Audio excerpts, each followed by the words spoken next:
सबसे powerful India का air defence system S-400 है जो रसिया से हमने खरीदा है। इसमें लगे मिसाइल 400 किलोमीटर की दूरी तक के किसी भी मिसाइल, ड्रोन, फाइटर जेट को हवा में ही डिस्ट्रॉय करने में सक्षम है। और सबसे अच्छी बात यह मोबाइल एयर डिफेंस सिस्टम है जिसको जरूरत के हिसाब से अलग अलग लोकेशन पर ट्रक की हेल्प से ले जाया जा सकता है। अब इस सिस्टम में मल्टीपल डिवाइसेस होती है। सबसे पहले काम होता है टारगेट को डिटेक्ट करना, जिसके लिए ट्रक पर माउंटेड यह रडार 600 किलोमीटर की रेडियस तक किसी भी ऑब्जेक्ट को डिटेक्ट कर सकता है। अब इसकी टेक्नोलॉजी इतनी एडवांस है कि यह इस रेंज में high speed jet, high altitude missile और गाइडेड क्रूज मिसाइल जो लो एल्टीट्यूड पर फ्लाई करती है उनको भी यह 600 किलोमीटर की दूरी तक पकड़ लेता है। और सबसे अच्छी बात 300 प्लस टारगेट को यह एक साथ में पकड़ने में सक्षम है। टारगेट मिलने के बाद इंफॉर्मेशन कमांड पोस्ट को सेंड की जाती है। कमांड पोस्ट बेसिकली इस पूरे डिफेंस सिस्टम का ब्रेन होता है। यह देखकर समझता है कि जो टारगेट आ रहा है उसकी साइज कितनी बड़ी है, यदि मल्टीपल टारगेट आ रहे तो सबसे पहले किसको फायर करना है, और सबसे इंपॉर्टेंट टारगेट के हिसाब से कौन से मिसाइल को लॉन्च करना है।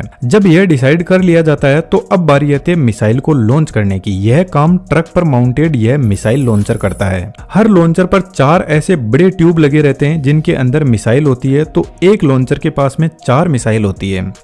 लेकिन पीछे लगे कमांड यूनिट और रडार मल्टीपल ऐसी मिसाइल लॉन्चर को एक साथ में कंट्रोल कर सकते हैं। तो एक जो स्क्वाड्रन होता है उसमें टोटल 8 से 12 लॉन्चर यूनिट होते हैं। तो यदि 8 लॉन्चर यूनिट है तो 32 मिसाइल एक स्क्वाड्रन में होंगे। और इंडिया के पास में टोटल 5 स्क्वाड्रन है जिसमें 160 missile any time stand by mode पर खड़े हैं, जिसका मतलब है इनको सिर्फ कमांड यूनिट के ऑर्डर का इंतजार रहता है। यह जो लॉन्चर यूनिट होता है यह कोल्ड लॉन्च टेक्नोलॉजी यूज करती है, जिसमें ट्यूब के नीचे एक गैस जनरेटर होता है और इस गैस जनरेटर में एक सॉलिड प्रोपेलेंट फ्यूल को भरा जाता है। तो जब मिसाइल लॉन्च होती है तो इस प्रोपेलेंट के अंदर एक हल्की चिंगारी से आग लगाई जाती है और यह प्रोपेलेंट इस टाइप का होता है कि यह कम टेम्परेचर पर जलने लगता है और हाई गैस आउटपुट देता है, जिससे कैनिस्टर के नीचे की साइड में हाई प्रेशर जनरेट होता है। लगभग 50 से 100 बार का प्रेशर जनरेट कर देता है। यह प्रेशर पिस्टन पेड पर जाता है और पिस्टन पेड ऊपर उठने लगता है मिसाइल को लेकर। सबसे पहले प्रेशर से ऊपर का जो केप है वह ब्रेक होता है और मिसाइल बाहर निकलती है। यह प्रेशर इतना ज्यादा होता है कि यह मिसाइल को 20 से 30 मीटर तक ऊपर फेंक देता है। उसके बाद में मिसाइल के अंदर सॉलिड प्रोपेलेंट फ्यूल होता है, वह बर्न होना स्टार्ट होता है